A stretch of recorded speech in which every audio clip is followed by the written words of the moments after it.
Memang ini hanya Enggak cara dong. berpikir mereka ini. Gak mungkin. Begini ya, saya kasih penjelasan sedikit tentang sinagog. Kristen itu lahir nanti di abad ketiga. Oh, Kristen lahir abad ketiga. Surat Nah, Paulus. terus penyebutan di Antioquia itu kapan mulai? Surat Paulus ditulisnya kapan? Surat Paulus. Nah, sekarang kan Paulus. Sekarang Paulus. Surat Yesus Iya, mana?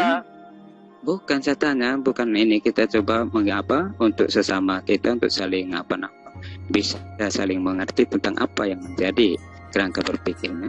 Iya, saya Ketika paham. kekristenan Kerangka berpikir ditulis, Anda tersusun dengan baik tentang kekristenan penyembahan terhadap Yesus. Kerangka berpikir saya adalah Yesus sosok rasul yang datang kepada Bani Israel, mengajarkan Bani Israel menyembah hanya kepada Allah dan mengakui dirinya sebagai utusan Allah. Beda kan? Iya, jelas beda.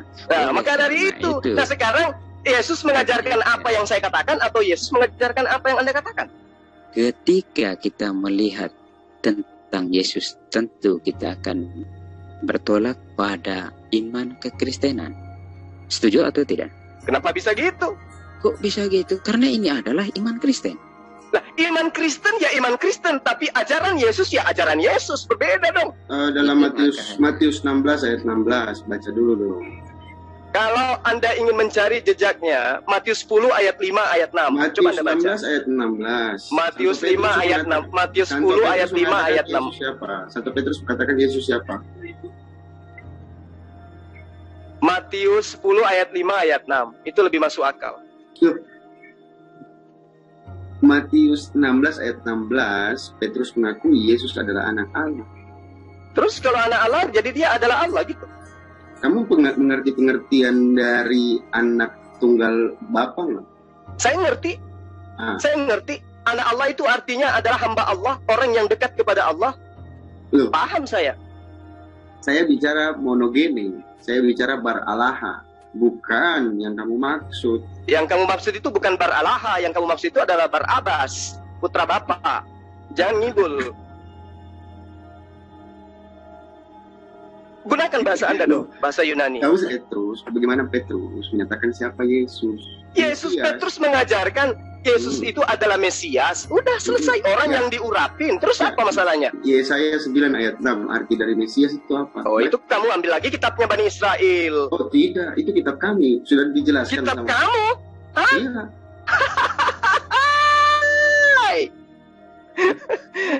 Saya harus tertawa panjang supaya itu terapi buat kalian. PL itu adalah terjemahan dari kitab Tanakh dari bahasa Septuaginta yang diperintahkan oleh kekaisaran untuk diterjemahkan ke dalam bahasa Septuaginta. Yang menerjemahkannya siapa? Yang menerjemahkan adalah orang-orang Yahudi masuk ke dalam bahasa Septuaginta. Terus? Lalu? Kamu bilang kami ambil dari... Nah, kamu punya terjemahannya, tapi original teks dari kitab itu sendiri miliknya Bani Israel. Paham nggak? Kenapa harus diterjemahkan saat itu? Paham saya. Ya, karena kebanyakan orang-orang Yahudi itu sudah tidak mengerti bahasa Ibrani. Mereka lebih paham bahasa Yunani. Mereka lebih paham bahasa Aramai. Ya. Paham saya. Bukan berarti Septuaginta yang adalah kitab Tanakh itu milik daripada Goyim. Bukan. Arti orang Kristen yang menyuruh mereka mentranslate. Bukan orang Kristen yang menyuruh, bro. Jangan asal-asal kamu. Ya, itu kamu Ketiga sebelum Masehi itu, abad ketiga sebelum Masehi, Kristen belum ada. Mereka ajaran konsep pagannya sudah ada, tapi nama Kristennya belum muncul. Jadi seperti itu. Jadi kami tidak mengambil dari Tanakh, kami mengambilnya dari Septuaginta. Iya, memang betul. Ya. Lalu berarti bukan kitabnya Bani Israel yang kamu jadikan sebagai kitab. Jadi kalau kamu mengatakan Yesaya 6, lalu kemudian konsepnya kamu tanamkan kepada pemahaman Yudaism terhadap kitab mereka, itu tidak akan mungkin. Ya, Yesaya 9 ayat 6. Karena itu adalah kisah, bukan nubuatan. Kisah? Itu nubuatan. Bukan, itu kisah. Menceritakan tentang janji Allah kepada Ahaz, Raja Ahaz. Sama dengan Yesaya 7. Ya, jadi ketika kamu mengklaim bahwa Santo Petrus tidak menuhankan Yesus, kamu salah. Karena kamu harus mengerti dulu logos yang dimaksud itu apa. Ya, logos lagi. Artinya kan acuan pijakan daripada imanmu memang filsafat Plato. Oh tidak, itu kan logos tadi katanya logos. Apa logos menurut Yunani? Itu kan menurut kalian, bukan menurut kami. Jangan menurut saya, jangan menurut saya. Menurut pemahaman animisme yang diimani oleh orang Yunani, logos itu apa? Adalah bagian dari Allah. Ayo, logos itu apa menurut pemahaman orang Yunani? Yang dijelaskan dalam Yohanes 1 ayat 1 adalah bagian yang tidak bisa dipisahkan dari Bapa. Itu logos. Ya, saya tahu, karena itu adalah sifat Allah. Berkata-kata itu adalah sifat Sang Pencipta alam semesta. Ketika dia ingin menciptakan sesuatu, ketika dia berkehendak, maka dia cukup mengatakan jadi, maka jadilah. Oh, tidak, beda. Pemahamannya beda. Itu rema namanya. Itu rema. Itu bukan logos. Logos lebih dari...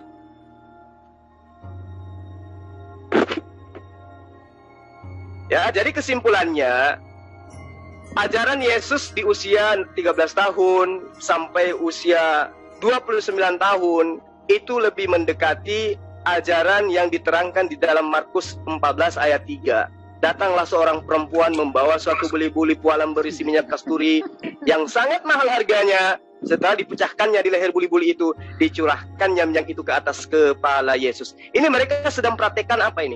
Upacara bendera, upacara sunatan massal atau apa? Begini, ini memang mereka berusaha. Begini ya, Bang Zuma ya. Ketika dalam pemahaman-pemahaman untuk mau memaksakan terminologi bahwa Yesus itu sudah nikah, itu tidak ada dalam cerita dari tempat Injil ya untuk Iya, memang nggak ada. Iya. Terus apakah Anda pernah berpikir apa yang diceritakan oleh Barnabas, apa yang diceritakan oleh Nikodemus, apa yang diceritakan oleh Yakobus tentang Yesus? Pernah nggak Anda berpikir itu? Iya, apa yang diceritakan? Justru saya tanya kepada Anda, apa yang Barnabas ceritakan tentang Yesus? Kenapa dihilangkan? Kenapa ditolak? Kenapa tidak masuk ke dalam kitab yang dikanon? Kenapa pada saat konsilia kitab-kitab mereka ditolak? Ada apa? Begini. Saya bilang penjelasan saya tadi tidak didengarkan. Saya dengar. Anda menggiring bahwa pemahaman definisi tentang apa yang diceritakan Maria memecahkan buli-buli lalu menciumi kaki Yesus. Anda ingin lari dari situ? Tidak lari. Nah, terus apa yang ingin Yesus sampaikan dengan prosesi ini di depan umum menurut Anda? Kita lihat, kamu buka jika Anda ingin tahu tentang Markus, coba lihat perikop penulis. Harusnya Anda sudah bisa menjawab loh. Bukan justru meminta saya untuk melihat. Ketika Yesus mempraktekkan, mempertontonkan di depan umum, diciumi oleh Maria, apa yang ingin Yesus sampaikan kepada orang-orang banyak di sekelilingnya pada saat itu? Iya, ini perlu Anda pahami bahwa di malah dalam... saya yang disuruh paham. Iya. Nggak kebalik itu? Bukan, karena pengertian yang menyimpang tentang Injil ini yang terlalu banyak berkembang di kalangan. Kok menyimpang pula menurut Anda? Nah sekarang coba Anda terangkan apa yang Yesus ingin sampaikan dengan prosesi yang mereka lakukan ini. Begini saya jelaskan latar belakang bagaimana memahami Injil sehingga Anda tidak salah mengerti. Aduh. Bukan aduh. Ini saya sudah mengatakan aduh karena apa yang saya tanyakan Anda tidak bisa jawab. Anda harus memahami apa yang Injil ingin sampaikan dengan latar belakang seperti itu. Saya juga balik tanya kepada Anda. Apa yang Yesus ingin sampaikan dengan prosesi yang mereka lakukan di depan orang banyak ini? Memang prosesi apa yang dilakukan?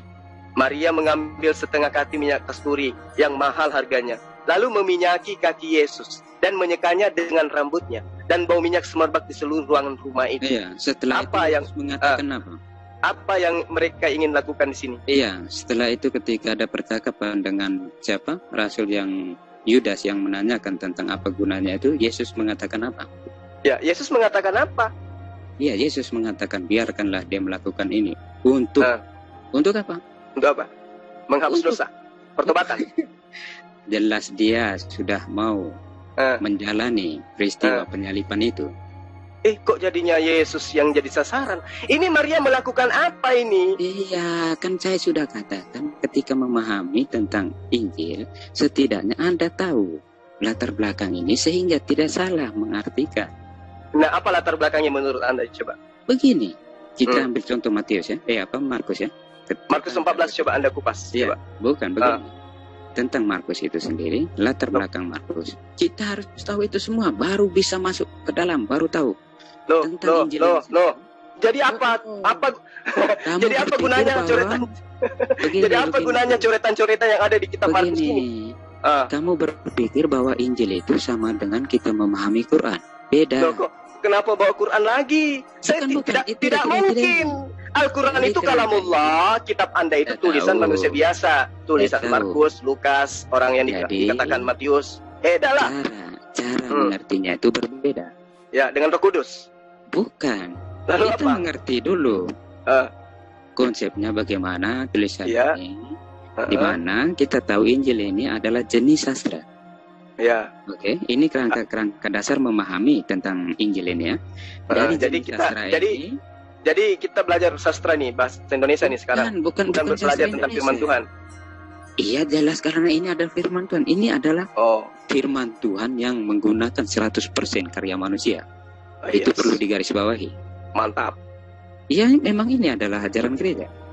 Iya dong, ajaran gereja dong. Pasti bukan ajaran Yesus. Itu oleh karena itu, di dalam jenis sastra ini ada bentuk-bentuk sastra. Ya. Ada perumpamaan. Ya. Ada kisah-kisah, ada mukjizat. Ya. Ada dongeng.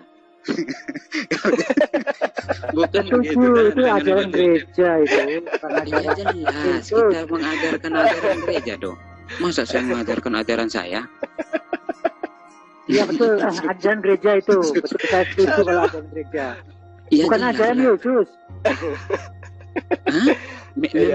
Memangnya ajaran Yesus kita kenal dari mana kalau tidak melalui gereja? Iya, oke lah. Ya, melalui gereja. Masuk ke gereja ya. Bukan, kalau tidak mengenal ajaran gereja, bagaimana Anda mengenal ajaran Yesus?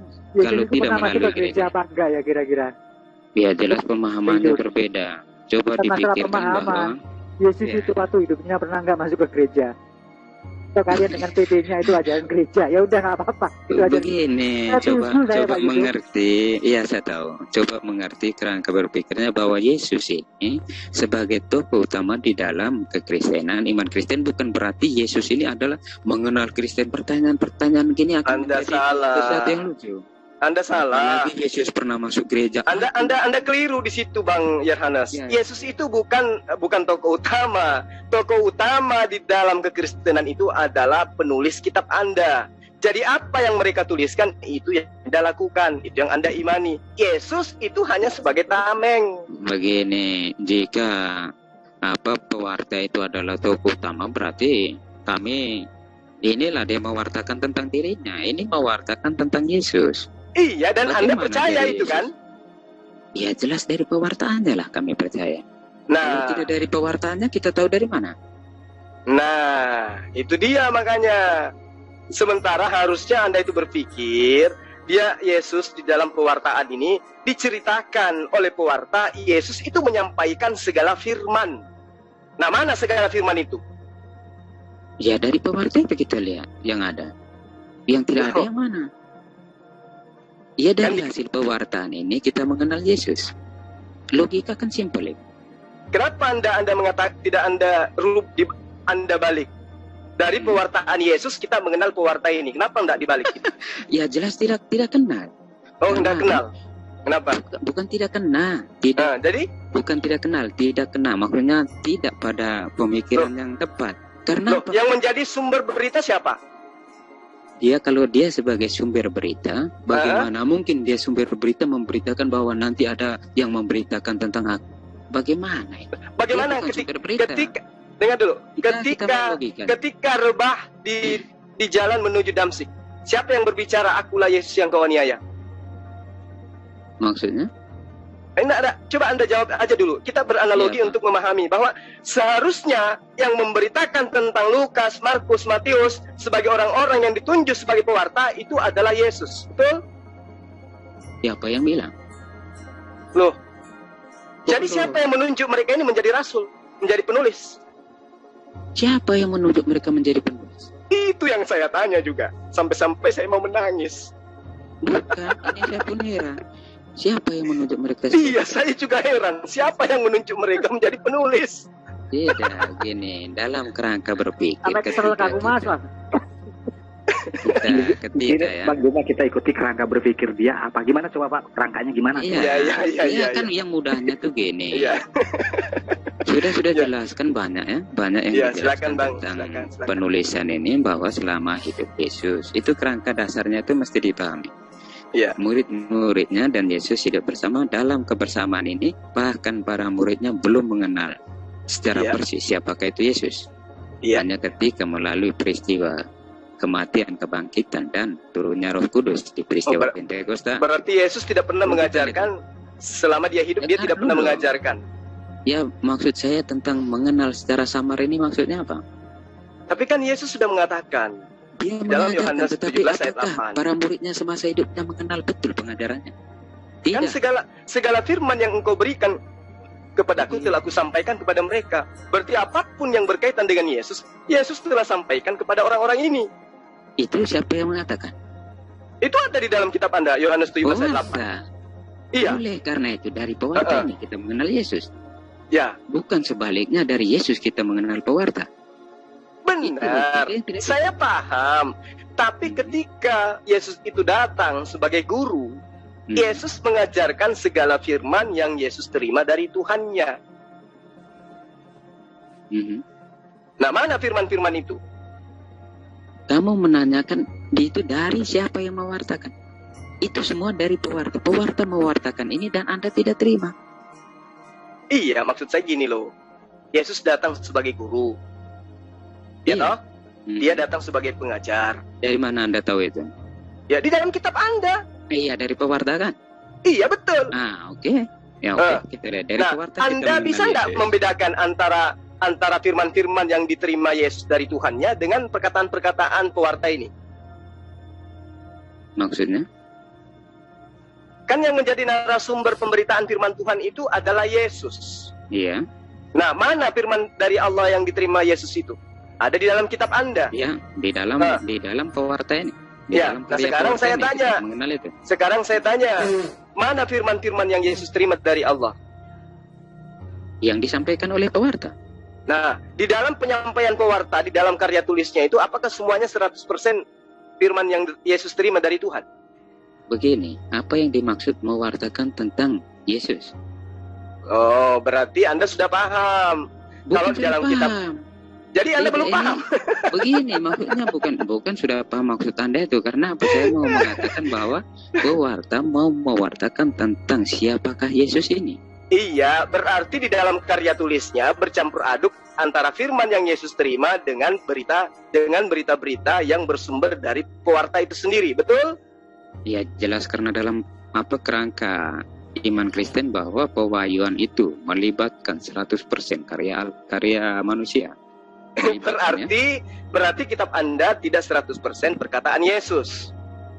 Iya. Nah, berarti firman-firman yang Yesus terima dari Allah itu bercampur aduk dengan perkataan pengarang, pewarta. Saya bilang cukup mengerti dengan apa yang saya sudah sampaikan. Anda sudah mengerti apa yang iya, sekali-sekali Anda jujur lah. Iya memang, karena sudah berarti firman-firman yang Yesus terima, yang Yesus sampaikan kepada pewarta itu bercampur aduk dengan perkataan-perkataan pewarta, betul? Iya, karena melibatkan 100% karya manusia. Oke, berarti kitab Anda tidak semuanya firman Tuhan. Jika dalam kita berbicara tentang konsep firman Tuhan, itu akan melibatkan perbedaan yang sangat signifikan antara Kristen dengan Islam. Yang menurut Anda firman Tuhan itu apa? Bagi saya firman Tuhan adalah firman yang milik Allah. Iya, firman Allah, firman milik Allah. Iya, ya itu makanya saya katakan firman Tuhan yang Yesus sampaikan kepada murid-muridnya, taruhlah terkumpul, tersimpul di dalam kitab Anda, misalnya di dalam kitabnya Lukas. Nah, firman-firman yang diterima oleh Yesus itu tertuang di dalam kitabnya Lukas. Oke, tetapi di dalam kitabnya Lukas juga bercampur dengan perkataan-perkataan Lukas, betul? Iya, begini, lebih simpelnya dari situ Anda hanya mau membedakan tentang firman Allah dengan kata-kata penginjil. Ini saya mau menekankan bahwa di dalam kerangka berpikir kerangka iman Kristen bahwa pewahyuan itu adalah melibatkan 100% karya manusia. Melibatkan ya. Iya, enggak usah pakai bahasa-bahasa Iya. hiperbola kayak gitu. Kesimpulannya, kitab Anda misalnya Lukas, itu ada firman yang diterima dari Yesus, yang Yesus terima dari Tuhannya, ada juga karya tulisan-tulisan dari tidak penulis. ada pengertian begitu tidak ada di dalam kekristenan. Tapi walaupun tidak ada, tapi faktanya begitu kan? Bukan faktanya, ketika mengartikan apa yang disampaikan tentang wahyu yang dimaksud di dalam kekristenan dengan Anda coba mengatakan berarti ini, itu hanya pandangan Anda. Loh, bukan pandangan saya loh, Mas. Jadi pandangan siapa? Pandangan fakta. Fakta-fakta yang bagaimana ketika kami sudah Sekarang gini, tentang contoh, fakta keyakinan kami. contoh, supaya kita tidak ada ribut tentang ini, tidak ada fitnah di antara kita. Theophilus yang mulia, banyak orang yang telah berusaha menyusun suatu berita tentang peristiwa-peristiwa yang terjadi di antara kita. Ini perkataan Yesus atau perkataan Lukas? Jelas Lukas yang menyusun narasi itu. Nah, itu firman Tuhan atau bukan? Begini, ketika saya mengatakan bahwa Anda coba memilahkan firman Tuhan dengan tulisan penginjil, bukan dalam kerangka iman Kristen, maka akan jadi seperti ini. Iya, iman Kristen itu semua yang ada di dalam kitabnya firman Tuhan. Ini kita menggunakan akal sehat gitu loh. Bukan itu kerangkanya bahwa firman Allah menggunakan 100% karya manusia. Konsep itu sekarang saya tanya kepada Anda, saya tanya kepada Anda. Saya ikuti alur Anda. Lukas ini menulis berdasarkan pewahyuan. Nah, benarkah apa yang dituliskan oleh Lukas itu adalah pewahyuan? Menurut Anda benar atau tidak? Ya benar lah. Nah, kalau benar, kenapa kemudian di ayat ketiga Lukas mengatakan, karena itu setelah aku menyelidiki. Apakah pewahyuan itu butuh penyelidikan? Saya bertanya kepada Anda, apakah kita mau menelusuri sesuatu dengan akal sehat itu tidak membutuhkan penelitian? Kalau itu adalah wahyu dari Tuhan, tidak perlu ada penyelidikan kalau memang wahyunya dari Tuhan. Berarti Anda mengimani saja? Ya, kan katanya pewahyuan tadi. Anda kan mengatakan ini adalah wahyu dari Tuhan. Iya. Nah, sekarang gini. Wahyu dari Tuhan. Sekarang gini. Ketika Yesus itu berkata-kata bukan dari dirinya sendiri, apakah Yesus melakukan penyelidikan terhadap perkataan-perkataannya? Begini, saya sudah tanyakan kepada Anda, apakah dengan begitu bahwa kita harus mengimani saja tanpa harus berpikir? Saya tidak perlu menjawab, saya cukup menerangkan kepada Anda. Ketika Yesus mengatakan, aku berkata-kata bukan dari diriku sendiri, tetapi apa yang aku katakan adalah apa yang diperintahkan oleh Tuhanku untuk aku katakan dan aku sampaikan. Pertanyaan saya, apakah perkataan yang Yesus sampaikan itu Yesus selidiki? Maksudnya? Apakah Yesus menyampaikan Shema Israel, Adonai Eloheinu, Adonai Ahad? Apakah Yesus menyelidik dulu kebenarannya, baru kemudian Yesus sampaikan?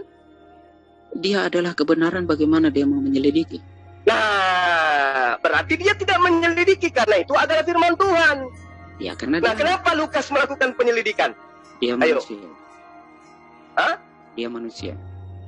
Yang memberi ilham siapa? Wahyu siapa? Tuhan. Nah, bukan karena Lukas itu manusia, tetapi yang memberi wahyu itu adalah Tuhan. Maka tidak perlu penyelidikan, karena yang memberi wahyu adalah Tuhan. Layaknya Yesus tidak menyelidiki wahyu yang dia terima, karena yang dia terima itu adalah pemberitaan dari Tuhan. Karena ini membuktikan Yesus adalah Tuhan. Bagaimana dia adalah kebenaran? Bagaimana mau membuktikan apa? Yesus adalah Tuhan. Betul? Iya, dari kerangka berpikirmu sendiri menjawab itu. Kok tidak lah? Tuhan itu bukan manusia, bukan anak manusia. Ada-ada aja Anda ini. Iya, jelas Tuhan bukan anak manusia. Yesus anak manusia enggak? Yesus anak manusia. Ya udah, berarti Yesus bukan Tuhan. Dikotomi di dalam tubuh, di dalam diri Yesus itu yang Anda tidak dapat memahaminya. Waduh, ilmu baru lagi nih. Bukan ilmu baru, ini sudah lama kan, sama juga dengan penjelasan hipostasis tentang Yesus itu kan sama saja. Ya, akad apa tadi? Apa bahasanya tadi? Hipostasis. Bukan. Dikotomi. Ya, dikotomi di dalam tubuh Yesus itu adalah di dalam Yesus. Ya, di dalam Yesus. Iya, dia kan sungguh Allah, sungguh manusia. Apa? Sungguh Allah, sungguh manusia. Bahasa itu yang biasa Aduh, dengar sorry. 100% ya, 100% Tuhan. Yesus 100% manusia dan 100% Tuhan. Tuhan di sini Bapa. Bukan. Allah. Bukan. Jadi apa dong? Bukan Bapa, dia adalah putra. Iya, Anda mengatakan Yesus 100% Tuhan, 100% manusia. Betul? Betul. Tuhan yang dimaksud di sini Bapa atau Allah? Putra. Loh, Firman putra. yang menjadi manusia.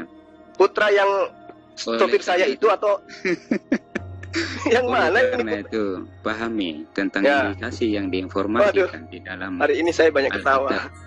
Di dalam bukan ini supaya, bukan supaya kita bisa sama-sama mengerti bahwa konsep kekristenan ini bersumber pada Alkitab. Iya, jadi kesimpulannya juga menepis pandangan bahwa Paulus sering disalah artikan. Maafkan kalau saya banyak tertawa. Ya kan bagus itu. Iya. Tapi Bang Yohanes sekali-sekali ya tertawa dong. Berapa kali kamu? Masya Allah. Jadi kita kesimpulkan Yesus menerima wahyu, menerima firman tanpa melalui penyelidikan. Lukas melalui penyelidikan. Karena Lukas bukan Tuhan. Tapi Yesus adalah Tuhan. Tapi lucunya, sebagai Tuhan dia tidak berkata-kata dari dirinya sendiri. Ya, karena dia adalah firman yang dia menjadi lupa manusia. Kalau dia Tuhan. Bukan. Itu karena terus? Itu paham. Dia lupa sebagai manusia ini gimana? Bukan. Disitulah kita melihat indikasi yang ada di dalam Alkitab hanya bisa diluruskan di dalam Trinitas. Astagfirullah. Ya, jadi Yesus itu tidak berkata-kata dari dirinya sendiri karena pada saat itu dia adalah manusia. Iya, dia firman yang menjadi manusia. Ya, jadi ketika dia sudah menjadi manusia, dia bukan lagi Tuhan. Dikotomi di situ diperhatikan ya. Yang mana yang harus saya perhatikan? Firman menjadi manusia. Ya, firman menjadi manusia. Manusia. Ya. Jadi misalnya gini, misalnya Zulkifli menjadi ayam. Contoh ya. Apakah saya masih manusia? Begini. Dalam hal ranah, ini saya jawab. Iya. Dalam hal ranah tentang sesuatu metafisik, apakah ketika sesuatu itu keluar dari dirinya, apakah dengan sendirinya bahwa yang melampaui metafisik ini akan habis? Saya tidak memahami konsep itu. Begini, contoh, ketika begini gampang saja. Ya. Ketika Allah dianggap sebagai sesuatu yang melampaui batas ini. Apakah ketika dia turun ke bumi maka di surga yang dalam iman yang kita bicara di surga apakah ada kekosongan? Ketika di surga dia Allah saya tanya Allah ketika dia turun ke bumi apakah di surga kosong? Saya minum dulu Bang. Ya. Tapi jadi Allah ketika saya ikuti Ramanda, ketika Allah itu di surga, di sana ada berapa? Di sana ada berapa pribadi? Enggak, saya tanya Allah SWT ketika turun ke bumi, apakah di surga kosong Allahnya? Allah itu tidak pernah nuzul ke bumi, nggak pernah dia.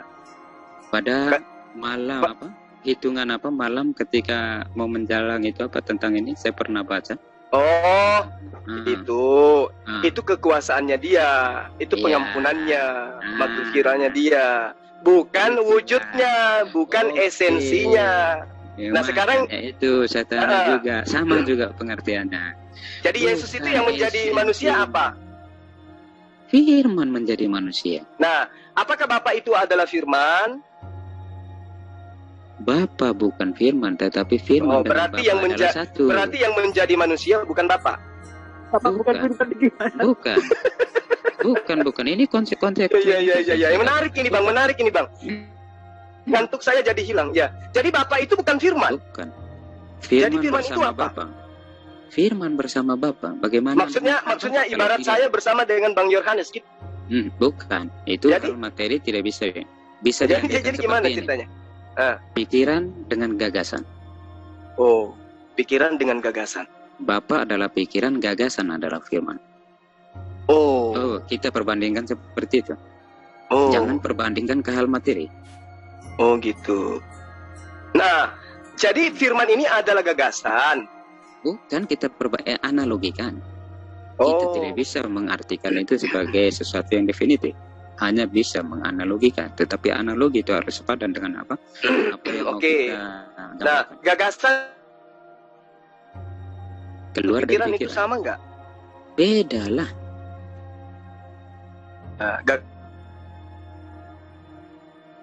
Dengan pikiran beda. Iya. Halo, putus. Nah, yang menjadi Yesus itu apa, Bang? Firman menjadi manusia. Bukan Bapa yang menjadi manusia, bukan. Oh ya, oke. Paham di sini. Berarti yang menjadi, saya sudah paham, berarti yang di manusia bukan Bapa, tetapi bukan. Adalah firman. Putus. Betul ya, Bang ya? Ketika bukan firman. Putus. Nah. Tes. Ya, pas. Jadi ketika firman telah menjadi Bapa yang ada di surga, sudah kehilangan firman. Putus apa? Ulang. Halo. Firman telah menjadi manusia, berarti firman dengan Bapa telah berpisah. Begini, ketika kita membahas sesuatu yang metafisik, yang saya sudah katakan, apakah sesuatu yang mutlak itu ketika keluar dari dirinya, apakah dia kekurangan? Bukan. Maksud saya gini loh, Bang. Tadi kan katanya, apa yang Anda katakan? Tadi kan katanya manusia, berarti apakah Allah Bapa tidak punya firman? Iya. Ya, karena firman itu sudah menjadi manusia. Ini pemikiran materi yang coba Anda bawakan ke hal-hal metafisik. Ya, jadi maksudnya gimana? Kan Yesus sudah menjadi materi ceritanya. Ya, segini saya sudah katakan perbandingan. Kita mau menjelaskan ini, membandingkan sesuatu juga yang adalah agak mendekati ya. Oleh karena itu saya menggunakan pikiran. Agak mendekati, menggunakan gagasan. Bukan berarti dekat ya. Ya, agak mendekati, bukan berarti dekat. Ya, bukan berarti menjelaskan. Bukan berarti bisa menjelaskan Trinitas itu, tetapi ini mendekati. Telur jadi ayam, ayam jadi telur. Itu materi. Tetapi ketika pikiran, bagaimana dia mengeluarkan gagasan ini akhirnya terbentuk salah satu contoh menjadi buku, ditulis dalam karya. Kita contohkan. Apakah gagasan itu habis dengan buku itu? Berarti gagasan itu sudah hilang, hanya tinggal buku. Oke. Berarti buku ini adalah hasil daripada gagasan. Betul ya? Berarti buku ini ciptaan yang penciptaan. Terus apa? Diewajantahkan, dinyatakan.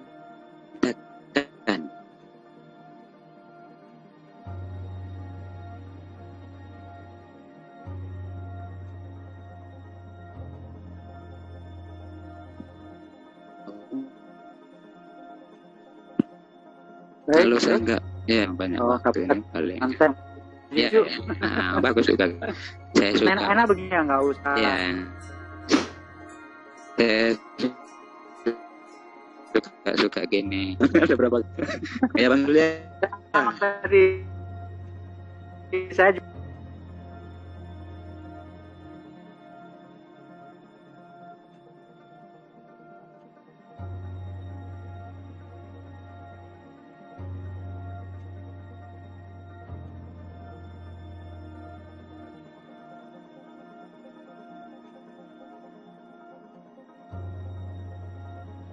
ini agak membingungkan, tetapi memang tujuan saya untuk menjelaskan ya dari inti ini, bahwa supaya saya bisa kita mengetahui juga di dalam kekristenan tidak itu dikenal bahwa Paulus sebagai itu ya macam motor dari ini, tidak juga, karena gereja itu sendiri didirikan oleh Yesus. Oleh karena itu kekristenan ini bukan muncul dari Paulus ya, itu tidak.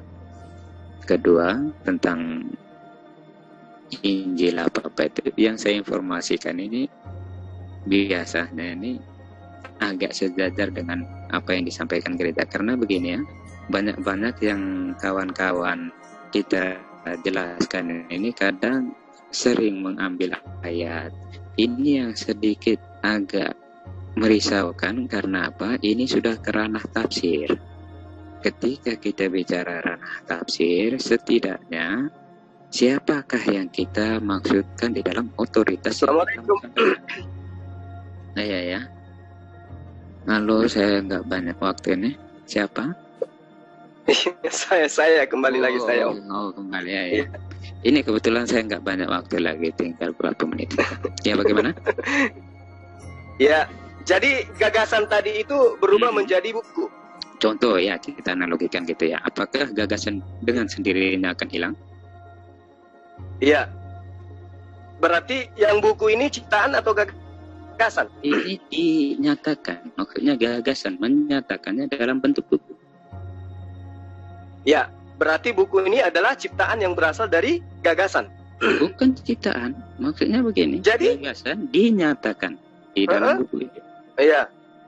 Iya, jadi buku tadi ini adalah pernyataan ya. dari gagasan. Iya. Berarti yang buku ini materi. Iya, dia akan jadi materi. Ya, berarti dia ciptaan. Bukan ciptaan, dia menyatakan. Ya? Iya, masa buku bukan ciptaan? Oh, jangan ke buku, nanti kamu mengartikan ini analogi. Iya betul, kan analoginya gagasan berubah menjadi buku. Bukan berubah, iya menjadi buku, dinyatakan menjadi buku. Terus buku itu ketika pernyataan gagasannya. Ya, berarti buku itu adalah ciptaan yang berasal dari gagasan. Dia pernyataan dari gagasan itu. Ya, berarti dia ciptaan yang berasal dari gagasan. Keluar dari gagasannya. Tidak tepat mengatakan ciptaan dari gagasan. Kalau ciptaan berarti dia mau wujudkan sesuatu yang baru. Mungkin bukan tentang gagasan, karena gagasan. Jadi gagasan yang berubah menjadi buku. Iya, gagasan ini dinyatakan dalam bentuk buku. Kita analogikan ya, itu analogi. Berarti buku ini setelah menjadi materi, dia adalah ciptaan yang berasal dari gagasan. Bukan begitu. Bagaimana dia menjadi dikatakan sebagai ciptaan? Kalau dia dikatakan ciptaan berarti gagasan, bukan menyatakan dirinya kepada dalam bentuk buku, tetapi gagasan mewujudkan sesuatu yang lain daripada diri. Itu baru ciptaan. Gitu. Ya udahlah, berarti jelas bahwa Yesus itu adalah gagasan dari Tuhan. Benar kan? Pernyataan dari Tuhan. Pernyataan dari Tuhan. Pernyataan. Nah, alam semesta ini pernyataan dari Tuhan atau bukan? Alam semesta ini dalam konsep diciptakan. Nah, itu gagasan Tuhan atau bukan? Bukan pernyataan. Dia bukan pernyataan diri. Itu gagasan Tuhan. Tentang ini dijadikan melalui gagasan. Nah, berarti Tuhan ingin menyatakan dirinya melalui ciptaannya, gitu. Bukan. Tuhan. Nah, apakah apakah manusia, makhluk, bisa mengenal Tuhan tanpa Tuhan menyatakan diri melalui penciptaan? Begini, untuk lebih mudah memahami itu, bahwa seperti yang Anda katakan, bahwa ketika manusia dalam memahami ketuhanan, oleh karena itu bukan menjadi sesuatu yang sangat baru ketika Tuhan menyatakan dirinya. Yaitu konsepnya. Tuhan menyatakan dirinya menjadi Menyatakan diri. manusia. Tadi kan gini Bang, tadi kan gini. Bapa itu bukan firman. Ya, bukan firman. Kemudian Yesus itu berasal dari firman.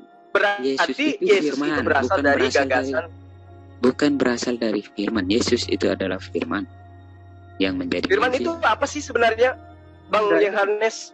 Firman itu kemana dari tadi sore tak cari-cari nggak ketemu ini. Firman itu apa sih menurut Anda? Kalau nggak salah Mungkin ya. udah bikin lagu lagi bang. Firman itu. Bang. Begini ya, kita Aduh. bicara Iya, tentang Tuhan. begini Begono. Ya, kita bicara tentang Tuhan dalam ranah ini pasti apa yang Iya. dalam bahasa manusia kata-kata, tetapi kalau kita bicara tentang Tuhan maka itu adalah firman atau sabda. Ini biasa melekat untuk kita membicarakan tentang Tuhan. Apa itu firman? Firman ini adalah pengungkapan, ya, Oh. pengungkapan diri. Bukan berarti bahwa firman. Jadi gini, berganti lagi. Tadi namanya firman, sekarang diganti pengungkapan. Itu yang benar yang mana? Dua-duanya benar lah. 2 tahun lagi berubah lagi menjadi menguapkan diri. Ya, tapi saya nggak banyak waktu ya. 3 menit. Iya. Silakan Bang Yohanes Yusuf. Ya, terima kasih ya Bang Surya. Sudah ini. Iya, sama-sama. Ya, dianggap kita lagi berguru aja. Ya, Iya. kita santai. Allah. Tidak ada niat Allah, ya untuk Allah. Astagfirullahaladzim. tidak ada niat untuk tertawakan, tapi ya gitu. Bukan. Saya betul-betul merasa lucu aja gitu. Pembahasan Bang Yohanes Yusuf itu kena kepada poin-poin akal pikiran saya yang terbatas. Betul. Iya. Bahwa apa yang Bang Yohanes itu sampaikan itu betul-betul kena kepada akal saya sehingga saya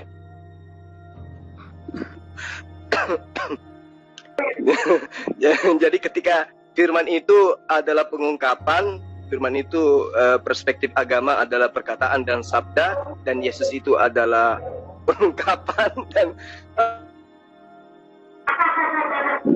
saya sudah Sakit ini. Nanti kalau ada yang ngomong kalau firman Bang Yohanes. pengungkapan. Iya, Mengungkapkan. tinggal 2 menit. Mau istirahat. Sudah atau saya tinggalkan saja. Ya. Selamat malam semua ya.